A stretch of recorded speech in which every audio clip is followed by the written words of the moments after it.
अगर इतिहास में कभी नाम लिया जाएगा तो ये ज़रूर कहा जाएगा कि लालता प्रसाद हत्यारा था, उसका यही मकान है। प्रशासन उसके एक एक गुनाहों का हिसाब ले रहा है, यानी एक नहीं पूरे के पूरे डॉक्यूमेंट्स उसने फर्जी लगाया हुआ है दरोगा की नौकरी लेने के लिए। भाई कितना गोलमाल करके बैठा हुआ है ये लालता प्रसाद। नमस्कार, स्वागत है आपका प्रेमा देवी न्यूज़ चैनल। मैं हूं अमरनाथ। दोस्तों बात करेंगे अनुराग यादव हत्याकांड की। जी हाँ दोस्तों, अनुराग यादव हत्याकांड में एक बहुत बड़ी खबर निकलकर सामने आ रही है। जी हाँ, लालता प्रसाद का जो बेटा है वो जेल से छूट चुका है, लेकिन वो एक बहुत बड़े अपराध में फिर से जेल में जाने वाला है। जी हाँ, लालता का जो बेटा है राजेश यादव वो फर्जी निकला।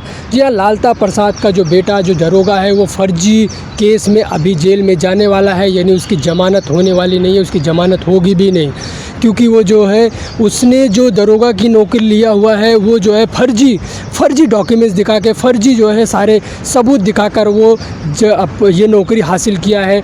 और इसी के चलते जो है अभी उसके ऊपर जांच हो रही है, उसके जो सर्टिफिकेट की है जांच हो रही है, उसके और भी जो उसने डॉक्यूमेंट्स लगाए थे इस नौकरी लेने के लिए दरोगा की, इन सब चीज़ों को लेकर जो है पूरा डिपार्ट लगा हुआ है उसकी जो है एक एक जांच करने के लिए। अगर जैसे ही इसमें जो है वो दोषी पाया जाता है, जैसे ही उसकी जो है मार्कशीट है वो फर्जी पाई जाती है, उसको जो है जेल होगी। और बता दूं आपको, जेल के साथ साथ में उसने जितने दिन भी नौकरी किया है उसकी जो है पूरी भरपाई भी सरकार करेगी, एक एक पाई की उसकी भरपाई करेगी। यानी यूँ कह लें कि जो है जो लालता प्रसाद है, यानी लालता प्रसाद का जो बेटा है उसके बुरे दिन शुरू हो चुके हैं। उसकी जो है एक एक पाई का हिसाब लिया जा रहा है और एक एक पाई का हिसाब होगा भी। जिस तरह से उसने जो है अनुराग का निर्मम हत्या किया, अनुराग का गला काट के उसने जो है हत्या कर दिया। लालता प्रसाद यादव जी सोचा नहीं था कि उसके ऊपर इतनी बड़ी प्रॉब्लम, इतनी बड़ी मुश्किल आ जाएगी। जी हाँ, उसके ऊपर ये जो प्रॉब्लम है, उसके ऊपर जो ये मुसीबत है वो खुद अपने आप से जो है अपने पैर पर कुल्हाड़ी मारा हुआ है। आपको बता दो, लालता प्रसाद का जो राजेश बेटा है वो जो है फर्जी डॉक्यूमेंट्स बनवाने के बाद में उसने जो है दरोगा की जो भर्ती आई उस भर्ती में जो है उसने पूरा डॉक्यूमेंट्स, यानी एक नहीं पूरे के पूरे डॉक्यूमेंट्स उसने फर्जी लगाया हुआ है दरोगा की नौकरी लेने के लिए। प्रशासन को इस पर कानो कान खबर नहीं हुई। अनुराग के पिता ने जब इसको जो है इसका जो डॉक्यूमेंट्स है, इसका जो पुरावा जिसने दिया था, जो वो जब प्रशासन को सौंपा कि इसने जो दरोगा की नौकरी लिया हुआ है ये फर्जी है, तब जाके उसके ऊपर प्रशासन अभी कार्रवाई कर रहा है। आपको बता दूं कि राजेश यादव के साथ साथ में उसके घर में, यानी उसका एक भाई जो है वो भी एक सफाई कर्मी में काम कर रहा है। ऐसा बताया जा रहा है कि वो भी फर्जी है। भाई कितना गोलमाल करके बैठा हुआ है ये लालता प्रसाद। सोचो, लालता प्रसाद यादव से उसका पूरा ग्राम सभा, उसका पूरा गांव परेशान था। ऐसा गांव में कोई नहीं था जिसके ऊपर वो मुकदमा नहीं किया होगा ज़मीन को लेकर। वो सोच रहा था कि मैं तो कोयलारी में काम कर रहा हूँ, मैं तो गवर्नमेंट सर्वेंट हूँ, मेरे ऊपर कोई कार्रवाई नहीं होगी, मेरा बेटा दरोगा है, मेरा एक भाई जो है वो सफाई कर्मी में है, मैं तो यूँ ही निकल जाऊँगा, अगर कोई मेरी बात नहीं मानेगा तो मैं उसका गला काट के हत्या कर दूँगा। ये उसकी गलतफहमी थी। वक्त और समय सब हिसाब बराबर करता है और अभी समय आ चुका है उसका हिसाब करने का। एक वक्त था लालता प्रसाद यादव का जो है कि वो सर्विस कर रहा था कोयलारी में, उसका बेटा दरोगा हो गया था, उसका एक भाई वो सफाई कर्मी में हो गया था। यानी एक तरह से कह लें तो वो जो है उसका गोल्डन पीरियड चल रहा था, वो उसका गोल्डन पीरियड था। लेकिन वो गोल्डन पीरियड में वो समझ नहीं पाया, कहीं न कहीं वो जो है गलत भी कर रहा था। और कहते हैं कि गलत करोगे तो उसका परिणाम भी गलत ही होगा। अभी इतनी समय लालता प्रसाद का जो समय है, यूँ कह लें कि सबसे बुरा समय चल रहा है।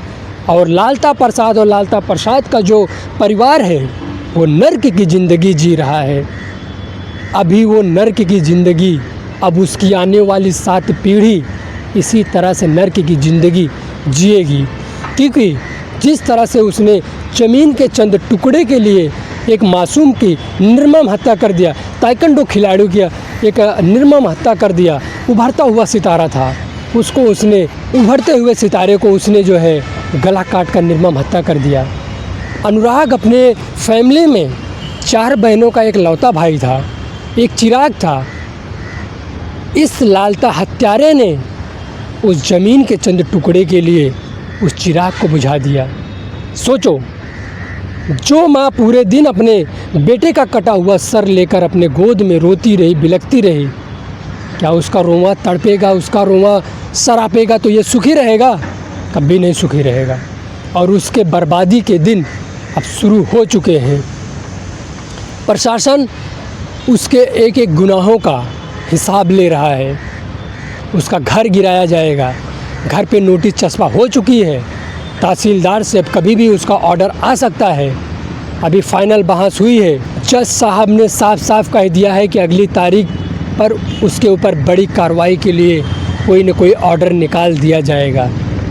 तो अनुमान यही लगाया जा रहा है कि उसके घर पर बुलडोज़र चलने के लिए ऑर्डर निकाल दिया जाएगा और उसको बड़ी से बड़ी सज़ा का भी ऑर्डर निकाल दिया जाएगा। यानी जज साहब की तरफ से जो है ऑर्डर दे दिया जाएगा। अब यूँ कह ले कि लालता उस ज़मीन के चंद टुकड़े के लिए पूरे ग्राम सभा को परेशान किया था, लेकिन अब उसका ज़मीन बस 10 बाई 12 का ही रहेगा, वो भी जेल के अंदर। अब उसको कोई भी ज़मीन मिलने वाली नहीं है और न मिलेगी। अब उसकी बची कुची ज़िंदगी अब वो जेल में सड़ेगा और बिताएगा और आने वाली उसकी 7 पीढ़ी उसके इस कुकर्म को झेलेगी। अगर इतिहास में कभी नाम लिया जाएगा तो ये ज़रूर कहा जाएगा कि लालता प्रसाद हत्यारा था। उसका यही मकान है, यही घर है और यही उसके लोग हैं घर के। इसके परिवार का ही वो सदस्य था जिसने एक मासूम का गला काट के हत्या किया। यह हत्यारे का परिवार है।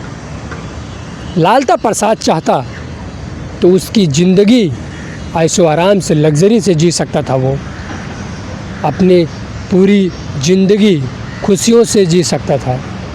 उसका एक बेटा दरोगा था, उसका भाई सफाई कर्मी में था, वो खुद कोयलारी से रिटायरमेंट होके आया था, करोड़ों रुपए उसको मिले थे। दोस्तों, इस वीडियो में इतना ही। आपकी कुछ राय है तो कमेंट बॉक्स में कहें। मिलते हैं अगली एक नई वीडियो में, तब तक के लिए नमस्कार। जय हिंद, जय भारत।